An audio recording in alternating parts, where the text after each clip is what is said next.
ایک تفسیر جمل ہے، اس میں ایک واقعہ پڑا، 3 آدمی غار میں گھس گئے، اوپر سے پتھر رکھ لیا کہ اندر تو کوئی نہیں آئے گا، اب تو پانی نہیں آئے گا، ہم تو بچ جائیں گے۔ اللہ اوپر پانی چڑھا دیتا تو وہ اندر ہی گھٹ کے مر جاتے، پر میرے اللہ نے کیا کیا، پانی نہیں اندر بھیجا،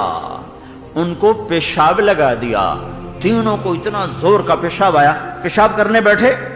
پیشاب چلتا چلتا چلتا چلتا اتنا بہا کہ انہی سے، ان کے ہی پیشاب سے سارا غار بھر گیا، اور اپنے پیشاب میں ڈوب کے اللہ تعالیٰ نے ان کو موت کے گھاٹ اتار دیا۔ سنت اللہ التی قد خلت فی عبادہ، یہی میرے اللہ کی سنت ہے، یہی میرے اللہ کا طریقہ ہے۔ جب قومیں باغی ہوتی ہیں تو اللہ کے عذاب کے در کھلتے ہیں، سفینے ڈوبتے ہیں، ہم اس کشتی پہ سوار ہیں جس کا پیندہ ٹوٹ چکا ہے، یہ پھٹے برابر نہ کیے گئے تو نہ کوئی نیک بچے گا نہ کوئی بد بچے گا، ہر ایک دنیا میں پکڑ میں آئے گا۔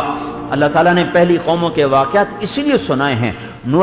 ہود علیہ السلام کی قوم نے نعرہ لگایا، من اشد منا قوہ، کوئی ہم سے طاقتور ہے تو ہمیں دکھاؤ، جس سے ہمیں ڈراتے ہو کوئی ہم سے طاقتور ہو تو ہمیں بتاؤ، جس سے ہم ڈریں کوئی نہیں ہم سے زیادہ طاقتور۔ میرے اللہ کا جواب آیا، اولم یروا ان اللہ الذی خلقہم هو اشد منہم قوہ وکانوا بآیاتنا یجحدون فارسلنا علیہم ریحا صرصرا فی ایام نحسات لنذیقہم عذاب الخزی فی الحیاۃ الدنیا والعذاب الآخرۃ اخزی وہم لا ینصرون۔ وہ کہنے لگے کہاں ہے، کون ہے، کس سے ڈراتے ہو،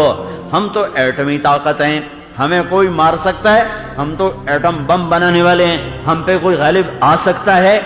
ہر دور میں انسان پاگل یہی کرتا چلا آیا، جب اس کے ہاتھ میں طاقت آتی ہے وہ کہتا ہے میں ہی خدا ہوں۔ آج ایٹمی طاقتیں جو خدائی کے دعوے کر رہی ہیں، یہ آج کی کہانی نہیں، پرانی کہانی ہے،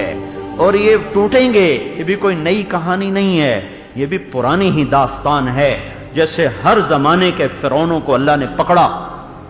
ان فرعونوں کے پکڑے جانے کا وقت آ چکا ہے۔ جیسے ہر زمانے کی ایٹمی طاقتیں جب وہ اللہ کو انہوں نے للکارا اور اللہ تعالیٰ نے پھر ان کو کھلی آنکھوں سے لوگوں کے سامنے عبرت کا نشان بنایا، یہ آج بھی ہوگا اور ہونے کا وقت آ چکا ہے۔ جب اللہ تعالیٰ کی مہلت کا دروازہ بند ہوتا ہے پھر بساط بس لپٹنا ہوتی ہے، پھر اس کے بعد دیر کوئی نہیں ہوتی، سارے گھر میں، سارے کمروں میں تانے بانے مکڑی نے بن دیے، ادھر جالا ادھر جالا ادھر جالا ادھر جالا، صرف یوں ایک جھاڑو اٹھا کر صاف کرنے کی دیر ہے، ایک جھاڑو ادھر پھرے گا ایک ادھر پھرے گا، چھت صاف ہو جائے گی، نہ مکڑیاں رہیں گی نہ جالے رہیں گے۔ دیر اتنی ہے کہ ایک جھاڑو پھیر دیا جائے، وہ جھاڑو پھرنے کا وقت